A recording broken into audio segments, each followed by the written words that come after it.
오늘은 두 분이 나와주셨어요. 리딩 투자증권 리서치 센터에서 오셨고요. 곽병렬 이사님, 유성만 수석연구위원님 오셨습니다. 안녕하세요. 예, 안녕하세요. 안녕하세요. 네. 네, 두 분께서 메타버스 분야를 같이 리서치를 하셨다고요. 네.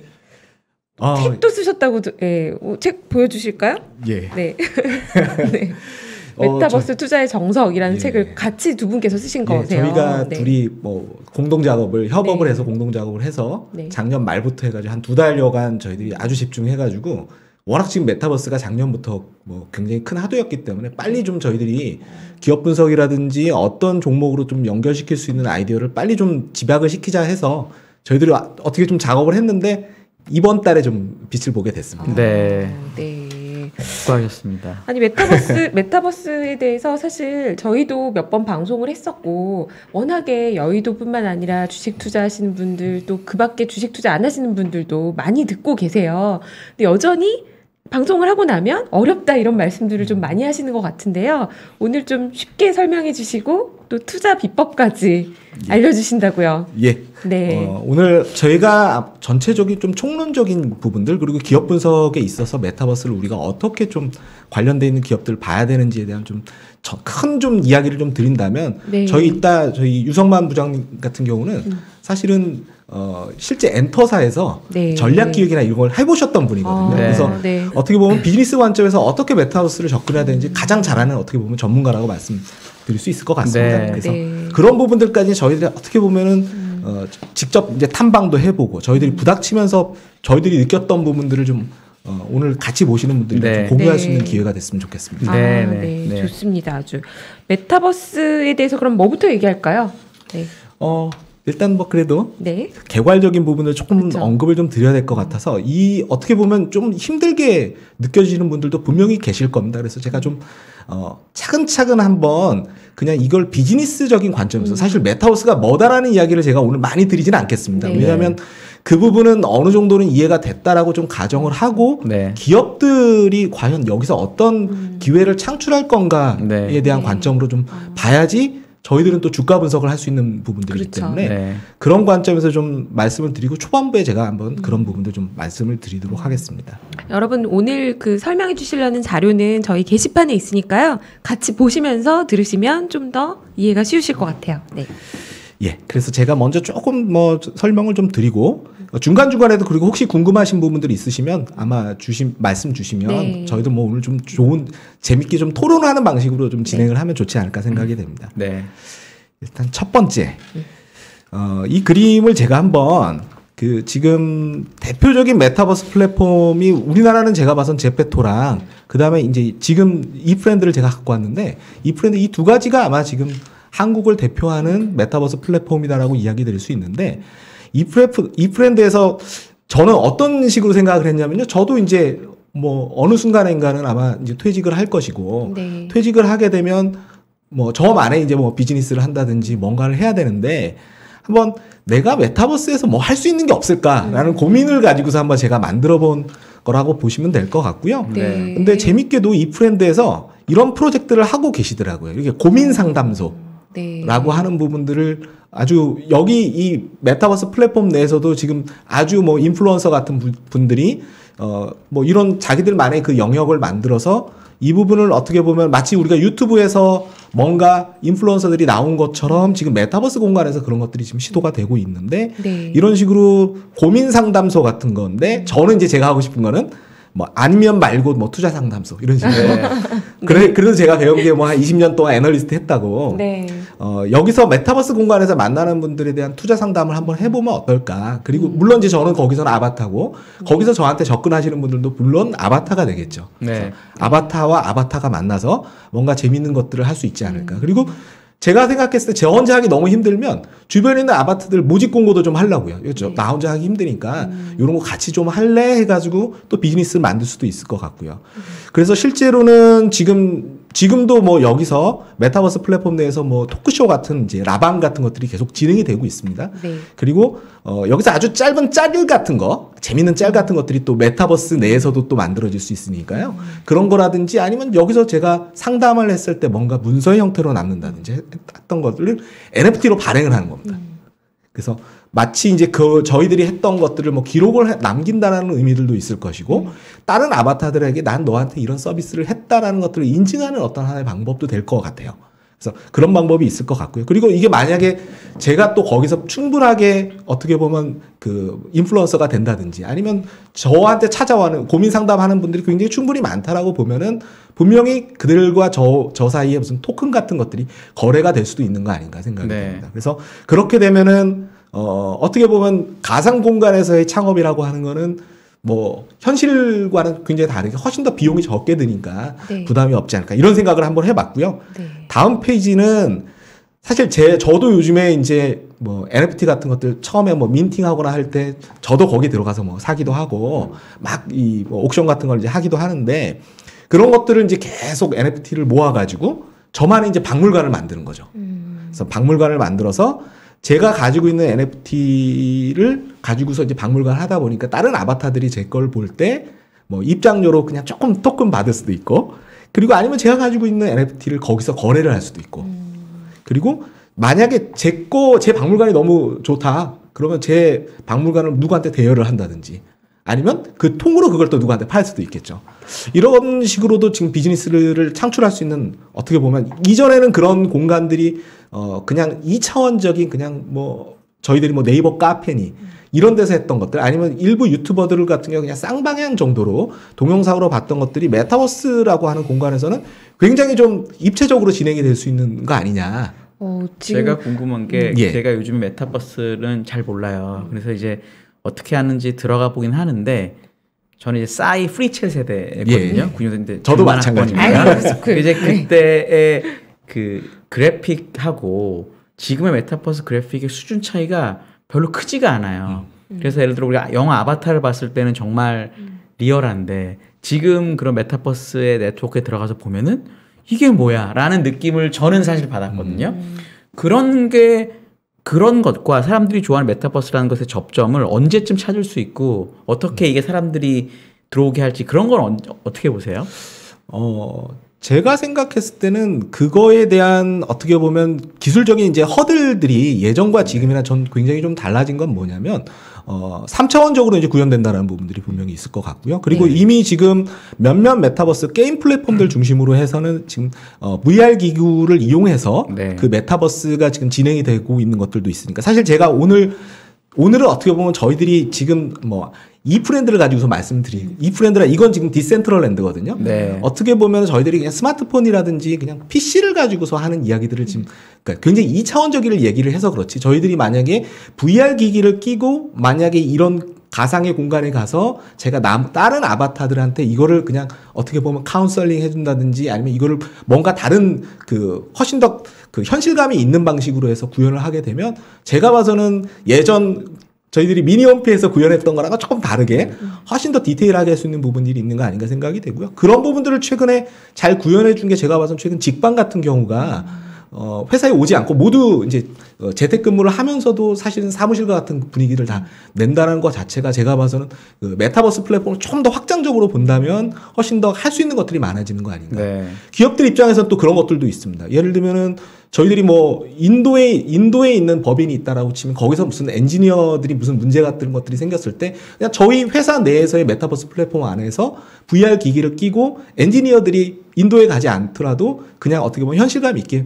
어떤 문제를 해결하는 방법들을 바로바로 알려주면서 해결할 수 있는 부분도 있고 그래서 그게 이제 영화에 나오는 그런 거잖아요. 홀로그램 스타워즈 보면 맞습니다. 홀로그램으로 회의하고 이런 건데 그게 시기적으로는 그러면 예를 들어 지금에서 어느 정도 지나면 뭐 그것까지는 말이 안 되겠지만 사람들이 딱 봤을 때 야, 이 정도면 진짜 메타버스스럽다라고 느끼려면은 한 얼마나 걸리고 투자 뭐 이런 걸 어떻게 요거는 아마 저희 우성만 의원님이 최근에 탐방을 많이 다녀오셔서 훨씬 잘 나중에 듣겠습니다. 그럼 그래서 질문하셨는데요. 과연 우리가 생각하는 메타버스 그게 언제 되겠냐는데요.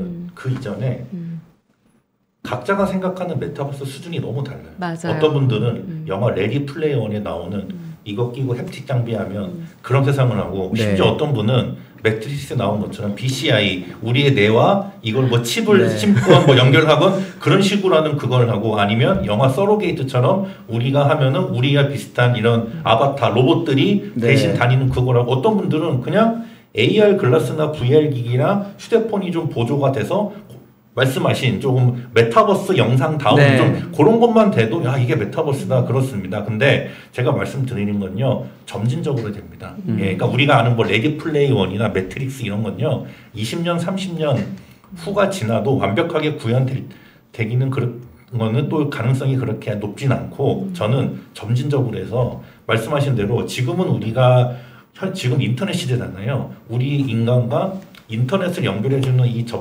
디바이스가 휴대폰입니다. 그러면 메타버스 시대에는 디바이스가 뭐가 되냐? AR 글라스가 됩니다. 네. 그래서 AR 글라스의 보조기기로 VR과 지금 휴대폰 이렇게 되면서 일단 그 말씀하신 좀 AR 글라스 기반의 이제 그 흔히 말하는 메타버스 다운 영상 네. 그렇게 되고 또 하나 차이가 뭐냐면 입력을 할 때요. 지금 우리가 손으로 하지 않습니까? 네. 예, 뭐 키보드를 치건 터치를 하는데 부장님 마이크 좀 조금만 당겨주시겠어요? 예. 메타버스 시대에는요. 음성으로 하게 됩니다. 네. 예, 우리가 말로 하면은 입력되고 말로 들리고 거기에 동시 다국어 번역. 그러니까 제가 뭐 안녕하세요 이러면은 그 영어 쓰는 사람한테 헬로우 들리고 그분이 하이 하면 저한테는 안녕 들리고 예, 이제 이런 시대가 되기 때문에 요 순차적으로 이렇게 점점점 가다가 20년 30년이 지나면 이제 그 영화에 나오는 레디 플레이 원이나 BCI 이제 매트릭스처럼 되는데 전 그래요.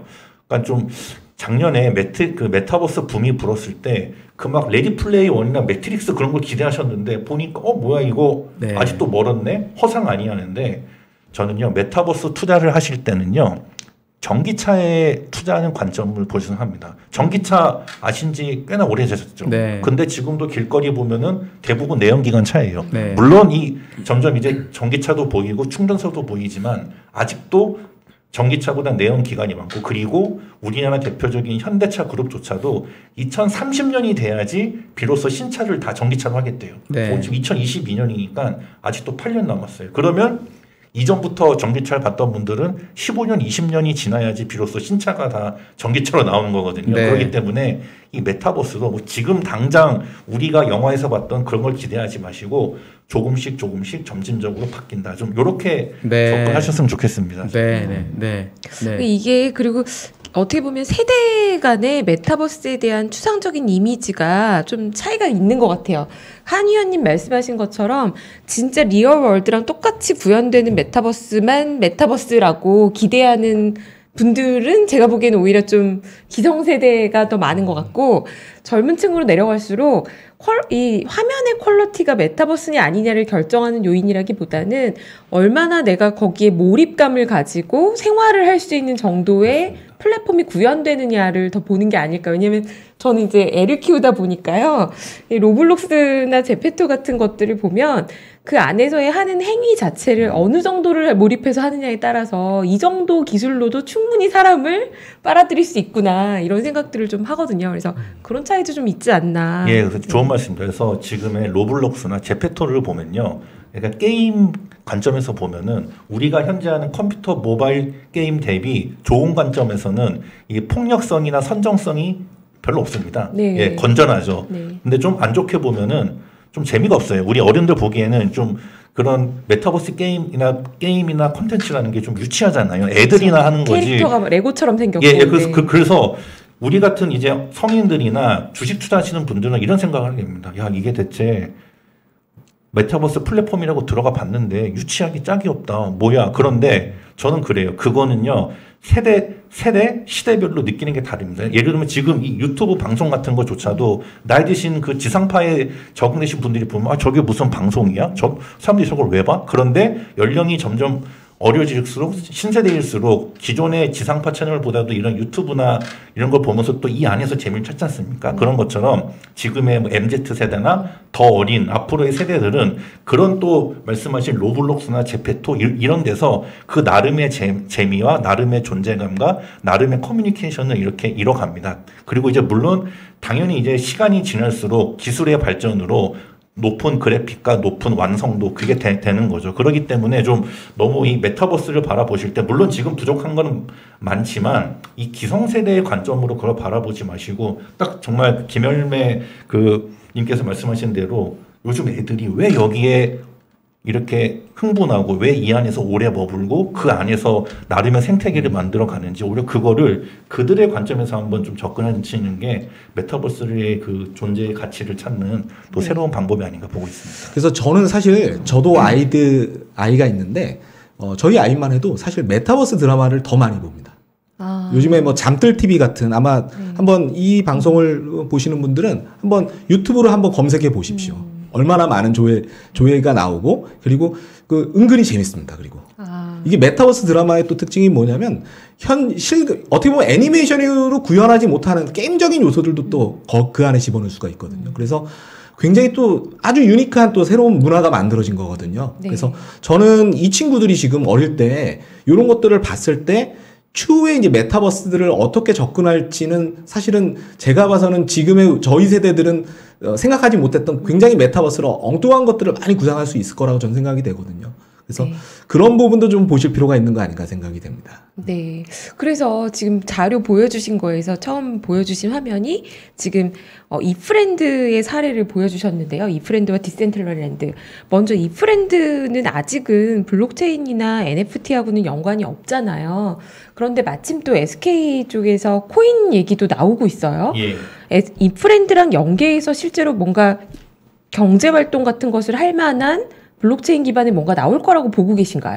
맞습니다. 지금 제가 뭐 여기서 이제 아직 SK그룹이 공식적 발표를 한 그 수준이 있기 때문에 그 더 이상은 말씀 못 드리겠지만 SK그룹은 야심차게 일단 준비하고 있습니다. 일단 근본적으로 SK그룹이 왜 메타버스를 하냐면요. 메타버스란 산업 자체가요. 이 기존의 산업 중에 반도체랑 통신 산업이랑 연관이 큽니다. 즉 산업 연쇄 효과가 큽니다. 그런데 SK그룹 하면 가장 주력 회사가 반도체인 SK 하이닉스와 통신사인 SK 텔레콤이지 않습니까? 그쵸. 즉 메타버스 생태가 꽃을 펴야지 이 SK 그룹의 주력 회사인 반도체하는 SK 하이닉스와 통신사인 SK 텔레콤이 가장 큰 수혜를 입습니다.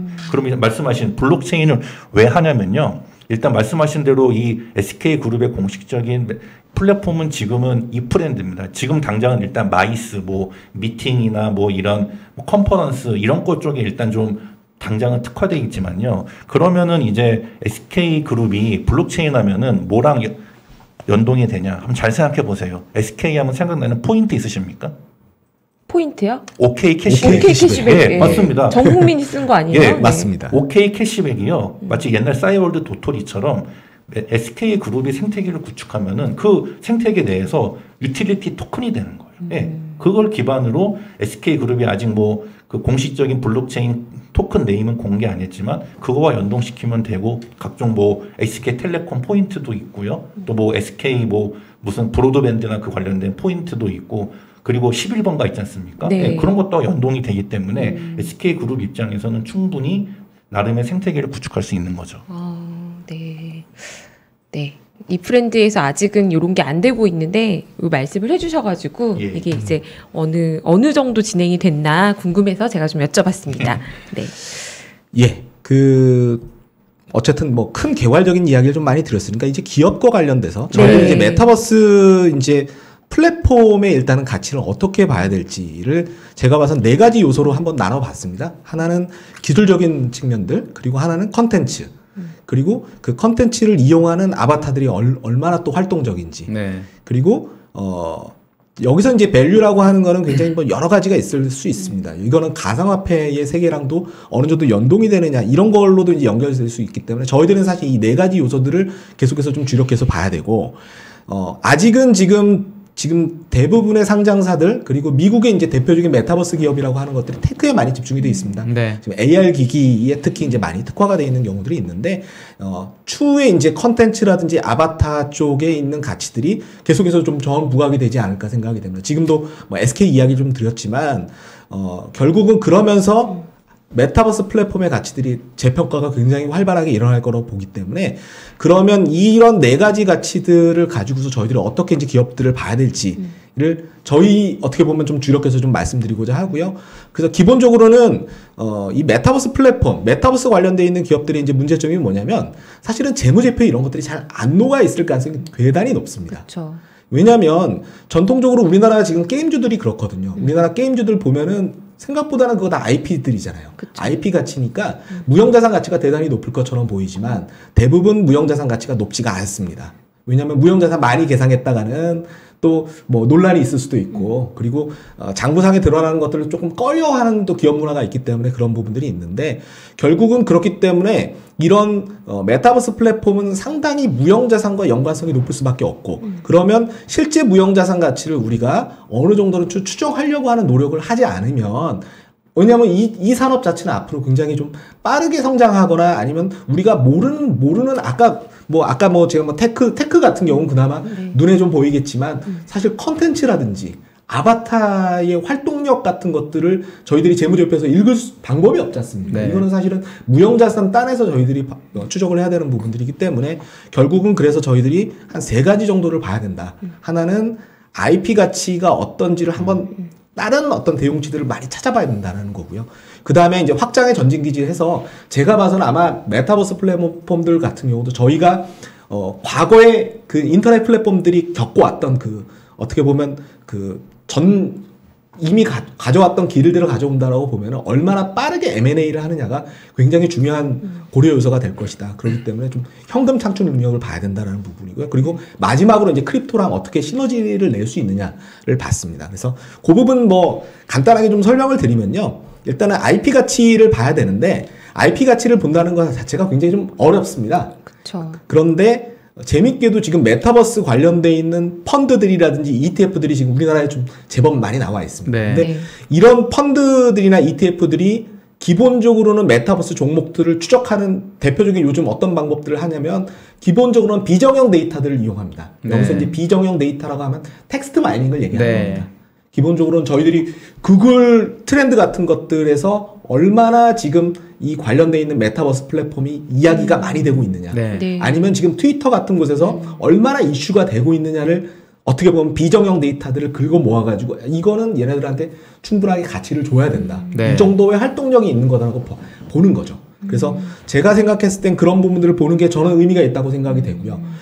기본적으로 어쨌든 메타버스 기업이라고 하는 것도 성장주기 때문에 우리가 네. 성장주들 같은 경우 아직은 이익을 못 내지만 그래도 성장주들을 볼 때 저희들이 PSR이라는 걸 보거든요. 네. 그러니까 주가를 매출액으로 나눈 값입니다. 그러니까 결국은 현재 주가가 매출액 대비해서 몇 배 정도를 반영했는지를 가지고서 보고 어차피 이런 기업들이 이익을 많이 못 낼 가능성이 높기 때문에 네. PER 같은 걸로 보는 것들이 조금 의미가 떨어지는 거죠. 그런데 제가 봐서 이 PSR을 구글 트렌드의 연감 증감률 같은 걸로 한번 나눠보자라는 거죠. 네. 이거는 사실은 PG 같은 과거에 이제 피터 린치 같은 경우가 사실 이 PER을 이게 증가분으로 나눠가지고 네. 과연 현재 PER 자체가 굉장히 좀 적정한가를 봤거든요. 근데 저희들은 이거를 구글 트렌드 연감 증감률이라고 하는 것들은 얼마나 지금 실제 가상 공간에서 지금 굉장히 이슈 레이징이 많이 되는지를 가지고 PSR을 한번 나눠보자. 나누고 하는 어떤 논리라고 보시면 되는데 그리고 이 지금 저만 쓰는 논리는 아니고요. 사실은 지금 메타버스 관련돼 있는 운용사들이라든지 관련돼 있는 인덱스들이 사실 이런 기법들을 쓰고 있습니다. 그래서 네. 그런 방법들을 가지고서 봤더니 재밌는 거는 괜찮게 나오고 있는 매력이 있는 걸로 저희들이 봤던 거 위메이드라든지 네이버 같은 경우는 메타버스 플랫폼들 중에서 PSR를 구글 트렌드로 나눈 값 PSG 측면에서 보자면 그래도 괜찮은 값들이 나온다. PSG의 G가 구글이군요. 구글 트렌드. 네, 구글 트렌드로 시가총액을 구글 트렌드에 PSR을 구글 트렌드로 나눈 거죠. 네, 구글 네. 트렌드의 연감 증감률로 나눈 거죠. 네, 네. 그러니까 사실은 이론적으로 보면은 피터 린치가 PEG를 썼던 것과 굉장히 유사한 논리라고 보시면 됩니다. 근데 이제 당연히 피터 린치가 썼던 PEG라고 하는 개념은 이익을 그래도 많이 창출하는 기업들이. 그렇죠. 그러니까 이 연간 이익의 증가율이 높았을 때 결국은 PEG 자체가 낮아지니까 그런 것들이 굉장히 좀 매력적이다. 그러니까 PER에서 한 번 더 들어간 개념인데 저희들도 이번에 PSR에서 한 번 더 어떻게 보면은 좀 무형자산의 증감까지 고려를 했다라고 봐주시면 이건 되실 어떻게 것 보면 같습니다. 사람들의 관심도가 얼마나 증가가 빠르게 하느냐를 맞습니다. 보는 거네요. 왜냐하면 네. 메타버스 플랫폼은 어찌되든 지금 초기 시장이고 초기 네. 시장을 굉장히 빠르게 석권하는지 자체를 우리가 추적할 수 있는 방법 중은 비정형 데이터가 그래도 가장 적시성 측면에서 좋다는 거죠. 그래서 그런 부분으로 하고 있고 이거는 저만 뭐 이렇게 하는 방법이라기보다는 최근 들어서 어떻게 보면 요 메타버스 관련돼 있는 펀드 쪽에서는 지금 이런 방법들을 쓰고 있다라고 이해를 해주시면 될 것 같습니다. 네. 아, 구글이 정말 참 별데 다 들어간다라는 생각도 드네요. 네. 근데 또 따지고 보면 지금 구글 트렌드라고 하는 게 되게 무서웠던 게 네. 사실 미국의 지난 대선 같은 경우, 그러니까 트럼프가 당선될 거라고 유일하게 전망했던 게 구글 트렌드였지 않습니까? 네. 그렇기 때문에 또 제가 생각했을 때는 구글 트렌드라든지 이런 비정형 데이터들을 이용한 어떻게 보면 그 데이터 분석 방법 자체가 사실은 지금은 굉장히 좀 유용할 수도 있는 어떤 그런 시대가 온 거 아닌가도 말씀드릴 수 있을 것 같습니다. 네. 그 다음에는 이제 현금 흐름을 보는 건데요. 이 뭐 그림 보시는 거대로 굉장히 좀 재밌는 그림입니다. 과거에 지금의 이제 카카오의 이제 김범수 의장입니다. 이 둘이 함께 이제 어떻게 보면 M&A가 되면서 지금 당시 때 NHN이라는 게 만들어졌던 건데 사실 초기에 NHN이 그래도 굉장히 선점했던 것들은 한게임이라고 하는 김범수 그쵸. 의장이 있었던 한게임이라고 하는 것이 현금 착출을 많이 했거든요. 그러면서 어떻게 보면은 인터넷 플랫폼을 어떻게 보면 재패를 하면서 지금의 어떻게 보면 네이버가 있는 거기 때문에 제가 생각했을 때는 어쨌든 메타버스 플랫폼의 기본적인 속성 자체는 어느 정도 덩치를 키워야 되기 때문에 과연 덩치를 키울 만한 자원이 충분한지가 굉장히 좀 중요하다라고 본 거고요. 그거를 가지고서 저희들이 본 거는 이제 프리캐시 플로우를 이제 시총으로 나눈 값. 그 다음에 이제 PCFR, PCR이라고도 부르는데 주가를 주당 현금으로 나눈 값으로도 뭐 두 가지의 공통 분모를 가지고서도 한번 봐왔습니다. 그랬더니 엔터 기업들 중에서는 J 컨텐트리, CJ ENM, SM 그리고 게임 중에서는 NC소프트, 카카오 게임즈 같은 종목들이 현금 흐름이 되게 좋더라. 라고 말씀드릴 수 있을 것 같습니다. 이건 어떻게 보면 좀 중기적인 이야기를 드린다고도 말씀드릴 수 있을 것 같습니다. 네. 그래서 제가 지금 말씀드린 건 이게 꼭 옳다라기보다는 지금 어차피 초기에 이제 드러난 시장인데 저희들이 이익을 추정할 이런 기업들을 바라볼 때는 어떤 잣대가 필요한데 어떤 잣대가 필요하냐? 저희는 앞서 말씀드린 어떻게 보면 PSR에서 한 번 더 구글 트렌드를 이용하는 어떤 그런 시도도 한번 해보고 안 그러면 현금 창출 능력이 굉장히 좋은 기업들을 한번 보자. 라는 관점에서 한번 접근을 했다라고 이해를 해주시면 될 것 같고요. 마지막에 이제 크립토와 얼마나 시너지를 내느냐와 관련되어 있는 부분이 될 것 같고요. 재밌는 거는 지금 크립토들이랑 가상화폐랑 어떻게 보면 해당 기업의 주가랑 굉장히 높은 상관성을 보여주고 있습니다. 네. 그렇다는 얘기는 어떻게 보면은 이 주가랑 코인과의 상관계수가 그래도 어느 정도 있는 것들은 그래도 연계성이 굉장히 크다라고 볼 수가 있는 부분들이기 때문에 혹시나 메타버스 플랫폼에 어떻게 보면 그 경제의 교환 수단 내지는 경제의 유통 수단이 굉장히 있다라는 측면에서 보면 우리가 가점을 줄 수 있는 부분이 아닌가 이렇게도 좀 볼 수 있을 것 같습니다. 실제로 뭐 주가는 어느 정도 상관력이 있는 것들을 보실 수가 있을 것 같습니다. 종목을 많이 말씀하셨는데 아까 전기차 얘기하셨잖아요. 근데 잘 생각해 보면 지금 전기차 중에 제일 잘 된 건 결국 테슬라거든요. 근데 그 당시 테슬라는 현금 흐름도 없고 그쵸. 매출도 없고 아무것도 없었잖아요. 근데 그때 만약에 이런 기준으로 골랐으면은 덧발인 거고. 그다음에 이제 메타버스 마찬가지로 초기라면은 예를 들어 저는 항상 패트닷컴하고 아마존을 되게 많이 비교해요. 패트닷컴도 아마존만큼 유명했던 회사였는데 90년대 후반에 어디 갔는지 모르겠고 아마존은 또 올랐다 90% 빠졌다 지금 이렇게 된 거잖아요. 그러니까 결국은 초기에 산업을 고르는 방법은 말씀하신 것도 되게 맞는데 그게 아닌 어떤 걸 통해서 되레를 찾는 것도 전 되게 중요하다고 보거든요. 뭐 전기차든 뭐든 간에. 근데 지금 얘기하신 방법으로 하면 그런 종목들은 절대로 저희의 망에 들어올 수가 없잖아요. 그런 거에 대한 거는 어떻게 접근하는 게 좋을까요? 결국은 제가 지금 말씀드린 부분은 어떻게 보면 좀 전략가의 관점에서 네. 그러니까 기존 기업들 중에서 메타버스 플랫폼들을 이제 런칭했는데 과연 과거 인터넷 플랫폼 시대에서 거쳤던 성공 공식이 중에 하나를 제가 캐시라는 측면에서 하나 말씀드린 거고 그 다음에 PSR을 뭐 요렇게 나눈 것들은 어떻게 보면 최근에 이제 어떻게 보면 트렌드들을 좀 이용한 방법이니까 어떻게 보면 지금의 트렌드들을 모두 읽었다고 말씀드릴 수는 없을 것 같아요. 일부는 이제 뭐 맞는 것도 있을 것이고 일부는 사실은 인터넷 플랫폼 시대의 성공 공식이 이번에도 통하지 않을까라고 하는 어떻게 보면 저희들의 어떻게 보면 관성 같은 것들이 묻어 있을 부분도 있는 것 같고요. 다만 이제 뭐 새롭게 어떻게 보면 창출되는 산업이다라는 것들은 어떻게 보면 큰 리스크를 또 안고 있는 거잖아요.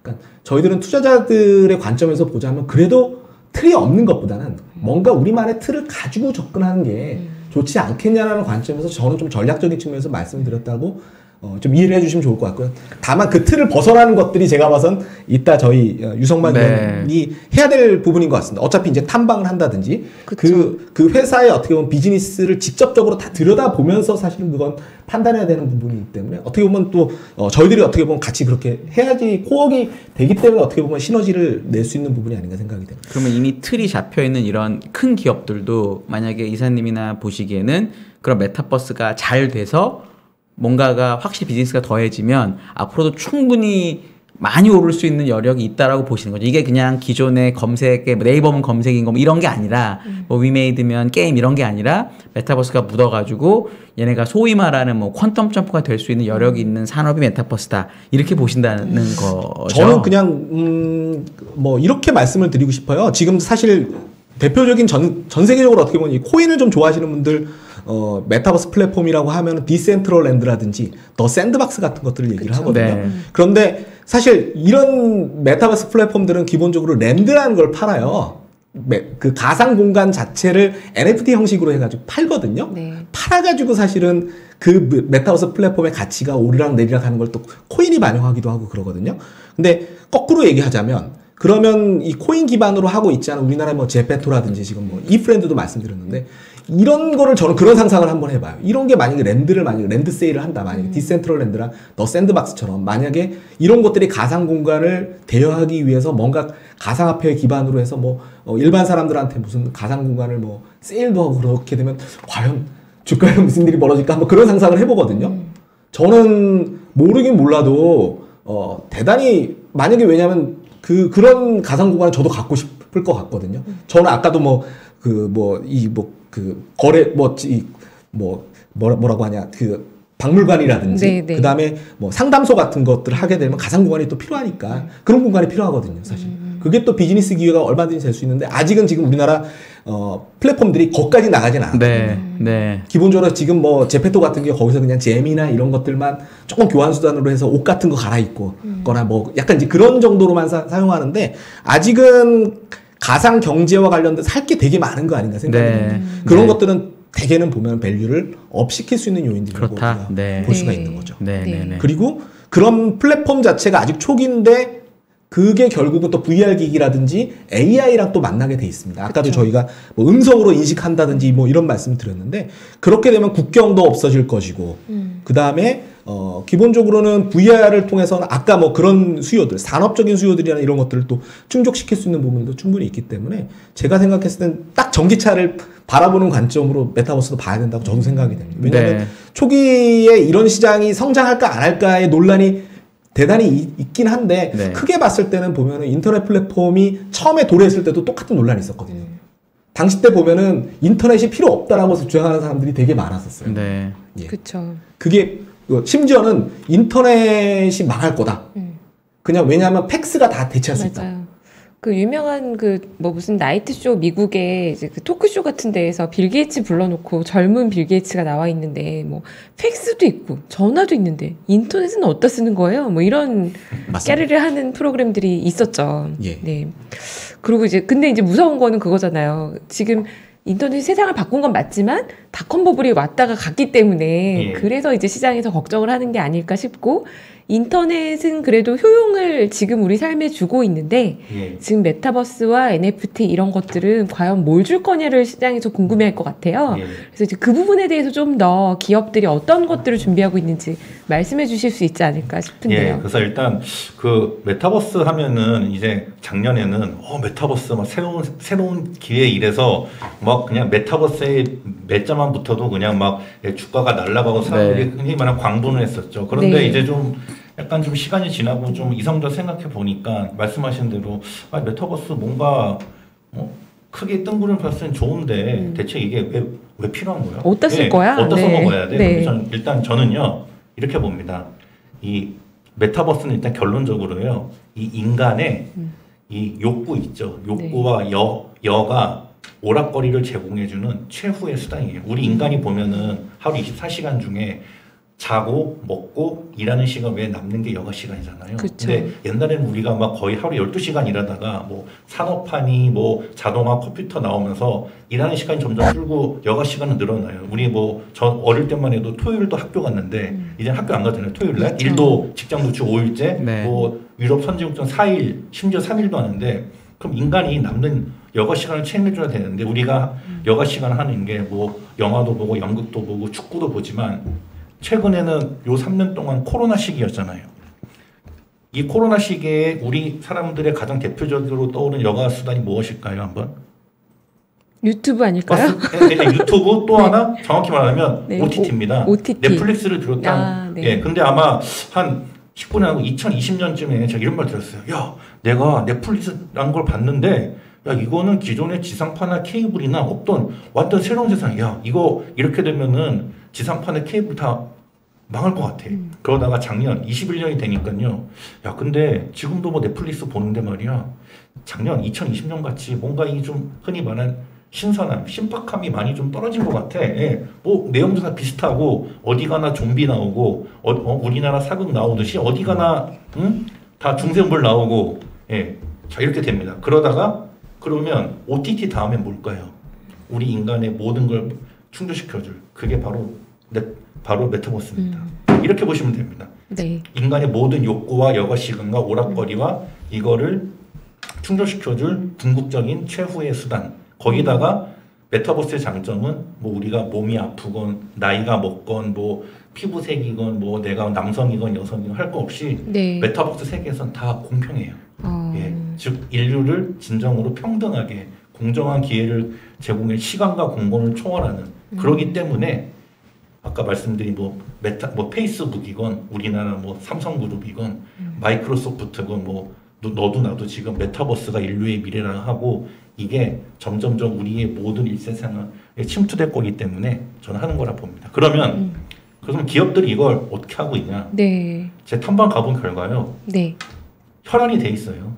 예, 그러니까 왜 뭐 글로벌 기업들이나 우리나라 최고의 기업인 삼성그룹부터 해서 SK그룹도 블록체인한다 그러고 그 외 기업들은요 너도 나도 하려고 합니다. 단 이게 수면 위에 아직 떠오르지, 그러니까 이 생태계가 아직 완전히 갖춰주지 않아서 우리 눈에 안 보일 뿐이죠. 갑자기 짠 나타나는 게 아니라 엄청난 준비를 하고 있어요. 예. 그래서 가장 궁금하신 게 어떤, 아니 뭐 메타버스 그래 좋은 거 알겠는데 지금 우리가 뭐 이 자리가 무슨 뭐 대한 메타버스 학회도 아니고 무슨 정부에서는 뭐 메타버스와 인류의 미래 뭐 메타버스와 뭐 노동의 가치 이런 게 아니라 그래서 메타버스 뭘 투자해 그렇죠. 그거잖아요 지금. 네.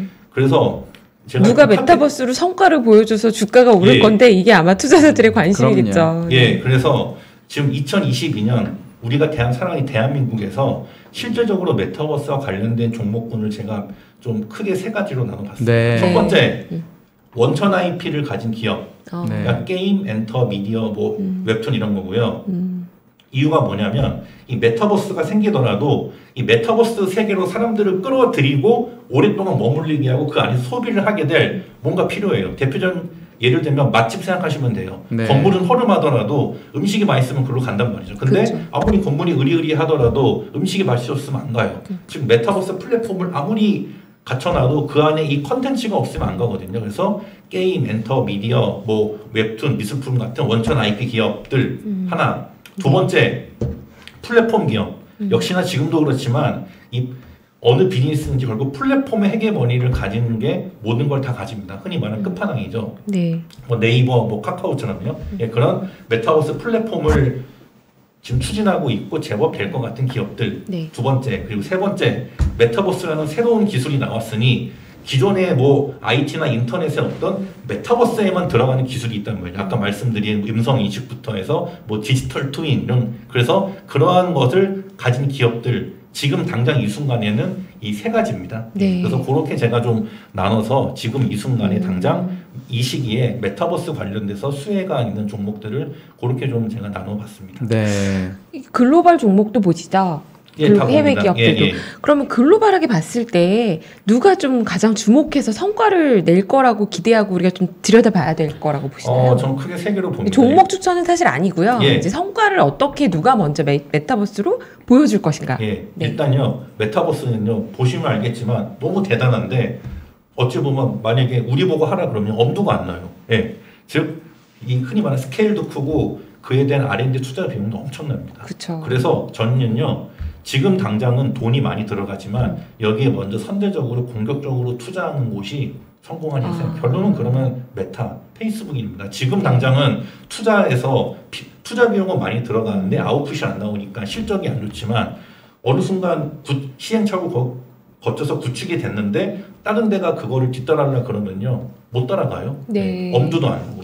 그리고 그다음에 플랫폼 하면 역시나 로블록스. 그러니까 글로벌은 로블록스, 국내는 제페토 무시할 수가 없습니다. 그래도 뭐든지 왜 1등하는 방법은 딱 두 개입니다. 제일 먼저 하거나 아니면 경쟁에서 싸워서 이기던가. 그런데 메타버스 시장은 지금 선점한 흔히 말하는 깃발 뽑는 사람이 분명 엄청난 어드밴티지가 있거든요. 그래서 글로벌은 당연히 로블록스라는 이 플랫폼은 나중에 뭔가 다른 엄청나게 근데 제가 뭐 그 미래는 솔직히 알 수 없잖아요. 지금 이 순간에는 로블록스가 되고요. 그리고 세 번째 결국 메타버스가 되면 가장 큰 수혜를 입는 게 그래픽카드 이런 쪽입니다. 그럼 엔비디아. 지금 당장 글로벌 해외 주식 중에는 메타, 옛날 페이스북과 그리고 로블록스 그리고 엔비디아 일단 지금 이거 세 개가 가장 유력해 보여요. 그리고 요건 조금 더 나가는 건데요. 애플을 봐야 될게요. 저는 뒤에서 말씀드리겠지만 메타버스 시대가 되면요. 가장 최고의 여가 시간을 보내고 소비하고 교육하고 그런 공간이 어디라고 생각하세요? 메타버스가 되면 우리가 이용하는 것 중에 바로 집이요? 아닙니다. 자동차입니다. 자동차요. 지금은 우리가 자동차 할 때 이동, 모빌리티의 수단이잖아요. 운전사는 운전하고 옆에 타는 사람도 그렇지만 어느 메타버스 기술이 발전할수록 결국 자율주행 기술도 발전됩니다. 그래서 자율주행이 되는 순간 더 이상 자동차는 모빌리티, 이동이 아니에요. 그 안에서 그 삶의 공간인데 예를 들면 여러분이 지금 서울에서 부산까지 가는데 뭐 차로 한 4시간 걸린다고 해요. 운전할 때는 뭐 운전하고 뭐 하지만 자율주행이 되면 그 4시간 동안 뭐 하겠습니까? 운전대도 없고 그 자동차 안에서 영화도 보고 뭐 교육도 하고 쇼핑도 하고 뉴스도 검색하고 한단 말이죠. 근데 애플이 지금 애플카 만들잖아요. 그쵸. 근데 뭐 흔히 말하는 그 뭐 전기차건 뭐 자율주행차건 어차피 엔진은 뭐 우리가 말하는 LG 엔솔이건 뭐 SK 이노베이션 가져오고 결국에는 뭐 타이어도 가져오고 그는 속안에 카 인포테인먼트를 얼마나 잘 하는데 애플이 얼마나 잘 만들겠습니까? 그렇게 되면 만약에 애플이 애플카를 잘 만들고 완벽한 자율주행이 돼서 메타버스가 상용화되면은 애플카 내에서 엄청난 경제 활동이 이루어질 것입니다. 그렇기 때문에 이건 좀 먼 이야기지만 만약 그렇게 되면은 애플을 좀 봐야 됩니다. 첨언을 좀 드리면 저희 책에서는 지금 5개 종목들을 좀 언급을 했어요. 5대장이라고 지금 한번 화면 봐주시면 5개 종목들을 저희들이 메타버스 5대장, 해외 주식 5대장이라고 이제 명명을 했고요. 지금 뭐 대부분 종목들이 얘기가 됐는데 지금 하나 빠진 게 제가 봐선 마이크로소프트인 것 같습니다. 그러네요. 마이크로소프트는 잘 아시는 거대로 그 마인크래프트라고 하는 어떻게 보면 지금 메타버스 플랫폼의 가장 원천에 해당되는 어떻게 보면 그 레고 덩어리를 만든 기본적인 그 플랫폼을 가지고 있고요. 여기에 지금 최근 들어서 올 초에 또 액티비전 블리자드를 인수했지 않습니까? 근데 액티비전 블리자드를 인수하면서도 마이크로소프트는 그랬거든요. 이 게임을 우리가 괜히 인수하는지 아냐. 메타버스 플랫폼에서 할 수 있는 것들이 너무나 많기 때문에 메타버스 플랫폼과 관련되어 있는 게임으로 또 연결시킬 수 있는 것들이 가장 어떻게 보면 원초적이고 재밌는 거기 때문에 아마 제가 봐서는 지금 현재 메타버스와 관련돼서 넘버원을 뽑으라고 하면 대개는 많은 전문가들이 마이크로소프트를 뽑는 것 같고 저도 그거는 뭐 동의를 하고 지금 현재 글로벌 메타버스 펀드들 중에서 가장 넘버원으로 치고 있는 종목이 또 마이크로소프트이기도 하다. 그리고 여기 이제 그 다음에 지금 금방 말씀드린 엔비디아. 왜냐하면 엔비디아가 사실은 메타버스라는 말 자체를 어떻게 보면 이 화두를 꺼내놓은 기업이라고 보시면 될 것 같습니다. 그러면서 지금 어떻게 보면 이게 회자가 되고 그 로블록스가 또 상장되고 이러면서 지금 어떻게 보면 메타버스 그 열풍이 부는 건데 여기에 이제 가장 지금 활용 점정에 점을 찍은 게 제가 봐서 마이크로소프트인 것 같고요. 그래서 거기까지 이제 보시면 될 것 같고요. 그리고 애플이나 알파벳 같은 경우는 기본적으로 이제 구글이랑 어떻게 보면 여기는 지금 메타버스 관련된 앱들 있죠. 네. 앱들 같은 경우가 결국은 얘네 플랫폼에서 또 어떻게 보면 우리가 깔아야 되고 이제 그런 부분들이기 때문에 얘네들은 또 그런 것도 관련이 돼 있고 그 다음에 메타버스로 들어가는 어떻게 보면 이 새로운 어떻게 보면 가상 공간으로 들어가는 어떤 그 루트를 만들어 주는 게 결국 VR 기기인데 네. 얘네들이 전부 다 이제 VR 기기 개발을 지금 하고 있거든요. 그렇기 때문에 그와도 또 연결이 된다고 보실 수 있는 것 같고 메타 플랫폼은 당연히 지금 오큘러스라는 걸 갖고 있으니까 전 세계 넘버원 AR 기기를 지금 VR 기기를 갖고 있으니까 같은 맥락에서 또 설명할 수 있을 것 같습니다. 네. 저 질문이 있는데요. 그 5대장을 아니 설명해 주셨으니까 얘네가 이제 대장이라는 거는 여러 각도에서 대장으로 꼽히는 회사들이잖아요. 그런데 이제 메타 같은 경우에는 사실 좀 안 좋았잖아요. 근데 거기서 제가 좀, 메타를 저도 메타의 앞으로의 계획에는 오큘러스도 좋아하고 하지만, 그럼에도 불구하고 투자자들이 불안해하는 거는 메타가 지금 젊은 층 유입이 너무 안 되고 있다는 거잖아요. 뭐 페이스북 같은 데는 이제는 정말 아재들만 논다. 이런 얘기도 나오고 있고, 인스타그램조차도 이제는 젠지 세대는 안 들어온다라는 얘기를 하잖아요. 네.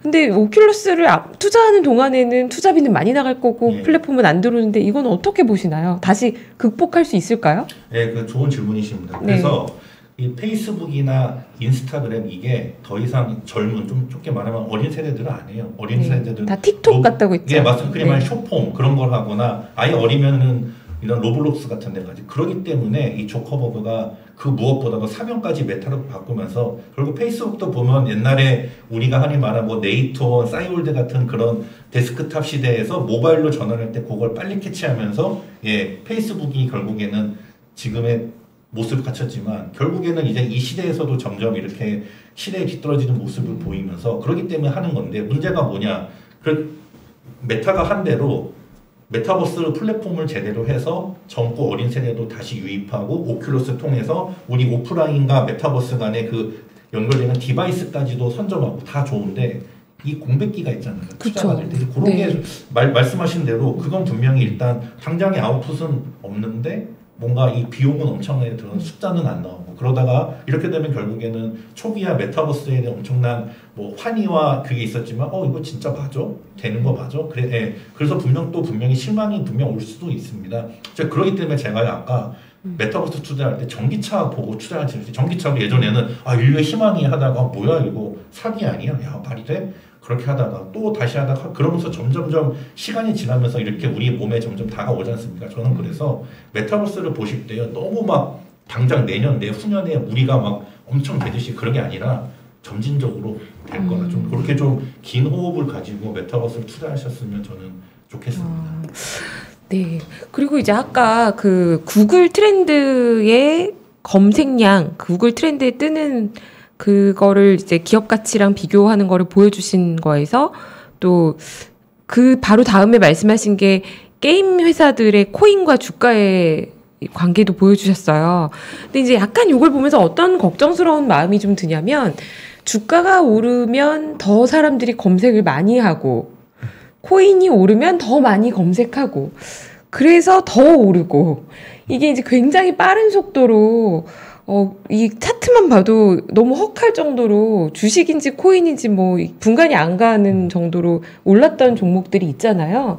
근데 이건 또 역으로 말하면 관심이 식으면 그만큼 이 주가나 코인의 가격도 굉장히 빠르게 떨어질 수 있다라는 위험성을 내포하고 있는 건 아닌가 이런 불안감도 있는데 어떻게 생각하시나요? 뭐 어차피 그 관련돼 있는 기업들 이번에 분석을 하셨으니까 조금 얘기를 해주시죠. 그래서 일단 최근에 또 이런 뭐 대표적인 게 위메이드와 연동된 위미스 같은 경우가 코인이 뭐 작년에 막 몇십 배가 났다가 그쵸. 최근에 이제 급락했지 않습니까? 그 이유는 처음에는 이제 뭐 P2E 기반 시스템에서 이거 엄청 새로운 구조야. 그리고 코인은 뭐야 흔히 말하는 뭐 이제 미래의 최고의 투자 수단이야. 그래서 작년에는 야, 너 아직도 주식하냐? 코인에 막 이런 말 할 정도로 예, 저도 그런 말 많이 들었어요. 제가 뭐 무슨 종목 말하면 야, 그것보다는 코인을 사야지 그랬는데 거다가 지금 당장 빠진 이유가 뭐냐면 일단은 그 코인에 대한 그 인플레이션 문제. 코인은 계속 발행되는데 예, 그리고 코인 하나당 가치가 좀 떨어지는 거죠. 그걸 좀 이게 초기다 보니까는 거기에 대한 좀 대비를 잘 못했어요. 그래서 이제 이후에 좀 발행되는 코인들은 그래서 코인을 뭐 일정 발행 물량을 조절하고 또 이게 기간별로 좀 룰을 세워가지고 상각도 하고 좀 이렇게 상각도 하고 그러니까 그 소각도 하고요. 좀 그렇게 해서 좀 코인의 가치 관리를 좀 하고 있고 또 최근에 이제 그걸 막 하기 위해서 그 디파이 있지 않습니까? 네. 유틸리티 토큰과에서 뭐 이자를 부과한다던가 뭐 좀 그런 식으로 관리를 하고 있습니다. 그리고 물론 작년은 너무 좀 코인이 너무 좀 과하다 보니까 너무 단기간에 분명 급등한 면도 있습니다. 왜냐하면 이게 발행 초기였으니까요. 흔히 말하는 뭐 위에 매물도 없잖아요. 그래서 좀 일단 앞으로는 막 그 작년과 같이 그런 막 코인의 엄청난 급등세가 나오는 장면은 장세는 쉽지 않을 겁니다. 그런데 저는 그래서요 앞으로는 가상화폐를 투자할 때요 저는 이렇게 말씀드리고 싶습니다. 그 가상화폐와 연동된 원천 IP가 실체가 있고 성장 가능한 거를 골라서 해야 돼요. 제가 대표적인 예를 들게요. 저는 가상화폐는요 가상세계 메타버스 내에서의 화폐 돈이에요. 근데 우리가 현실 세계에서도 돈 쓰지 않습니까? 근데 돈은 보면요 미국 달러나 유로, 엔 같이 멀쩡한 돈이 있고 뭐 베네수엘라 돈이나 아니면 요즘에 많이 힘든 뭐 터키 리라나 네. 뭐 러시아 루블 보면 힘들잖아요. 네. 왜 둘 다 똑같은 종이 쪼가리인데 다를까요? 즉 달러, 엔, 파운드랑 유로와 연동된 나라 미국, 뭐 유럽, 영국, 일본은 경제가 실체가 멀쩡하고 성장하지만 반면에 뭐 터키 리라나 러시아 루블이나 베네수엘라 돈은 그와 연동된 국가들의 경제 상황이 안 좋기 때문에 화폐 가치가 불안정하고 급락하는 거 아닙니까? 그런 것처럼 이전에는 뭐 코인 딱 상장하자마자 빨리 사는 게 임자야. 오르면 야 지금도 늦지 않았어. 빨리 사야 돼. 그러다 보니까 해서 매매 트레이딩의 차원이지만 이제는 우리가 마치 화폐 있지 않습니까? 환에 투자하는 것처럼 이 가상 화폐, 코인이 연동된 실체, 원천 IP가 실체가 있고 앞으로 성장이 가능하냐 그거에 따라서 이제는 코인의 가치와 그 흔히 말하는 코인의 뭐랄까 주가가 아니라 가격 방향이 결정될 겁니다. 그렇기 때문에 이제는 새로운 코인이라 그래서 무조건 투자하시지 마시고 이거와 연동된 이 생태계가 진짜 실체가 있고 성장 가능하냐 마냐 성장할 거면 사시고 아니다 싶으면 절대 보유하지 마는 게 저는 그게 맞다고 봅니다. 그래서 이제 좀 무분별한 투자 말고 좀 가상화폐 투자할 때 분별을 해서 투자했으면 좋겠습니다. 네. 시간이 얼마 없는데 한국 관련된 종목이나 뭐 투자 대상도 내용에 있으시던데 예. 그 얘기 좀 해주시면 어떨까 싶은데요. 예, 그래서 네. 일단 제가 말씀드리면요. 일단 보니까 시청자들이 아마 이런 질문을 했을 거예요. 아까 해외 할 때 그러면 게임 엔진은 어때? 뭐 네. 유니티, 언리얼 맞습니다. 그거 좋습니다. 그러면 국내는 그런 거 없어 하는데 그럴 경우에 요거는 제가 보니까 좀 당장 말하는 건데 뭐 펄어비스 보시면 됩니다. 펄어비스가 자체 게임 개발 엔진이잖아요. 네. 그 펄어비스가 그 엔진을 가지고 언리얼이나 유니티처럼 메타버스 관련된 개발할 수 있습니다. 그래서 그쪽은 그거고요. 그 다음에 디지털 트윈 궁금하실 겁니다. 디지털 트윈이 뭐라면 현실 세계와 똑같은 가상 세계를 똑같이 구현하는 겁니다. 그 대표적인 게 바로 바이브 컴퍼니입니다. 네. 바이브 컴퍼니는 원래 그 다음 소프트로 출발해서요. 지금도 2대 주주가 카카오입니다. 네. 그래서 국내 디지털 트윈에 있어서는 가장 앞서 나가는 기업이고 또 나중에 카카오 그룹사 내에서 메타버스를 구현했을 때 여기 이 바이브 컴퍼니의 디지털 트윈 기술이 적용될 가능성이 매우 높습니다. 이런 겁니다. 우리가 뭐 어디 수도권에 신도시를 만드는데 미리 디지털 트윈으로 가상으로 신도시를 만들어서 그 안에서 뭐 불도 나고 교통체증, 홍수, 뭐 상사태, 태풍 다 미리 시뮬레이션 돌려봐서 현실에서 가장 최적의 거를 만들어내서 현실의 신도시를 구현하는 이게 디지털 트윈의 대표적인 예입니다. 그렇기 때문에 일단 바이브 컴퍼니 일단 보시면 될 것 같고요. 그리고 코인이나 관련해서 또 다날 보세요. 다날. 예, 다날은 기본적으로 결제도 강하지만 페이코인이라는 게 있습니다. 페이코인의 발행 주체가 다날이에요. 네. 또 다날이 메타버스 관련해서도 자회사 제프를 통해서요. 이 메타버스 기반의 재테크 커뮤니티 그 서비스를 올해부터 시작합니다. 그래서 일단 다날 보시면 될 것 같고. 재테크 커뮤니티요? 예. 제프라고 있습니다. 그래서 올해 다날도 보면은 각종 뭐 영화나 음악 이런 콘텐츠들이 있고요. 거기다가 결제 시스템에 그리고 페이코인에 이제 제프까지 하게 되면 본격적으로 메타버스 생태계를 할 겁니다. 얼마 전에도 모 기업과 NFT 관련된 또 협약도 맺었기 때문에 예, 그런 식으로 해서 앞으로 좋아질 거고요. 또 하나 보셔야 될 게 어디냐면은 요즘 K-팝 난리잖아요. 관련해서 DOU. 네. DOU는요 SM 엔터와 JYP 엔터가 대주주예요. 네. 네. 그래서 SM 엔터와 JYP 엔터의 아티스트, 그외 뭐 젤리피쉬나 RBW, FAC 엔터 아티스트들도 여기에 가입돼 있고 또 스포츠 스타들 뭐 배구 스타 김연경이나 이번 쇼트트랙의 황대현 선수도 있는데 그분들이 가입해서 우리 같은 팬들과 소통하는 팬 커뮤니티 플랫폼인데 이번에 최근에 이제 다시 K-팝 공연 재개되지 않습니까? 네. 그와 관련된 수혜 및 그리고 각종 이제 해당 소속사들의 신인이 데뷔하잖아요. 그 관련된 수혜가 있고 그리고 신규 서비스 마이크를 좀 가까이. 예, 신규 서비스 및 그리고 이제 중장기적으로 NFT랑 메타버스까지도 계획하고 있기 때문에 전 좀 이제 DOU도 보셨으면 좋겠습니다. 제가 참고로 좀 말씀드리면 네. 지금 저희 유성만 위원께서 사실은 엔터사의 전략 담당 임원이셨습니다. 네. 그래서 아마 엔터 관련돼 있는 부분은 아마 누구보다도 더 상세하게 좀 더 왜냐하면 현업에 계셨으니까 네. 그런 관점에서 말씀드린다는 거 조금 첨언을 드립니다. 네. 시간이 어느새 이제 다 되어 가는데요. 이 메타버스 관련해서 투자를 하신다면, 이 투자자들에게 이제 조언을 좀 더 해주신다면, 마지막으로 한 말씀 해주시겠어요? 이거는 꼭 기억했으면 좋겠다라는 말씀을 해주실 수 있을까요? 제가 오늘 뭐 대부분 말씀을 드렸는데, 사실 메타버스는 이렇게 개별 종목으로 투자하는 방법도 있지만 지금 현재는 우리나라는 다행스럽게도 ETF와 펀드들이 잘 런칭이 돼 있습니다. 그리고 네. 제가 생각했을 때 이쪽으로 또 돈도 잘 모여 들어가고 있고 여기 지금 저희가 오늘 얘기했던 뭐 대형주들 여기 이 펀드를 사게 되면 또 어떻게 보면 저희들이 또 투자할 수 있는 방법들이 있기 때문에 네. 만약에 혹시 저희가 전기차 관련돼 있는 ETF들이라든지 펀드들 인기 많았거든요. 네. 제2의 이제 그런 것들을 찾는다라고 보시면은 조금 긴 텀에서 어차피 메타버스라고 하는 세상이 우리 아이들 때는 꽃으로 활짝 피울 거다라고 만약에 생각을 하신다면 제가 봐서는 한번 요런 종목들로 구성되어 있는 ETF라든지 펀드를 한번 통해서 그리고 또 이런 것들은 저희들이 또 연금이라든지 뭐 퇴직연금, 개인연금 이런 쪽으로도 그리고 뭐 ISA라든지 이런 쪽에서도 이런 펀드들 넣으실 수 있으니까 한번 긴 텀에서는 한번 이런 펀드들도 좀 추천을 드린다라고 말씀드리겠고요. 지금 제가 이 중에서도 가장 대표성이 강한 거 우리나라에서 가장 큰 거는 코덱스 K 메타버스 액티브라고 하는 액티브 펀드가 하나 있고 액티브 ETF가 하나 있고요. 그리고 글로벌 중에서는 타이거 글로벌 메타버스 액티브 그리고 네. 펀드 중에서는 KB 글로벌 메타버스 경제 네. 이렇게 세 개가 우리나라에서는 지금 가장 규모가 큰 ETF나 펀드들이니까 네. 뭐 그 부분은 어차피 제가 자료로 만들어 드렸으니까 한번 보시고 요거는 네이버 한번 그 네이버 금융 열어보시고 가격이 요렇구나 최근 많이 빠졌다가 지금 고개를 좀 든 상태거든요. 그래서 그런 맥락에서 잘 종목을 딱 찍어서 하기가 좀 어렵다라고 네. 하시면 상품을 통해서 하시는 방법도 있다라고 좀 추천을 드립니다. 지금 말씀해주신 그 ETF들이 퇴직연금 계좌에서도 직접 매매 가능한 것들인가요? 예, 퇴직연금 클래스들도 있고요. 네. 그 다음에 퇴직연금 클래스가 만약에 준비가 되어 있지 않다라고 하면, 그 어차피 지금 퇴직연금 같은 경우는 저희가 증권사에서 하게 되면은 전부 ETF를 넣을 수가 있습니다. 국내 네. ETF들 네. 거래가 될 수 있으니까 어차피 이 두 가지는 ETF니까 ETF는 들어가 있고요. 그 다음에 펀드 같은 경우도 지금 뭐 ISA나 이런 것들을 통해서 얼마든지 하실 수가 있습니다. 네. 좀 장기적 관점에서 관심을 가지실 만하다. 네. 예. 이렇게 조언을 해주셨습니다.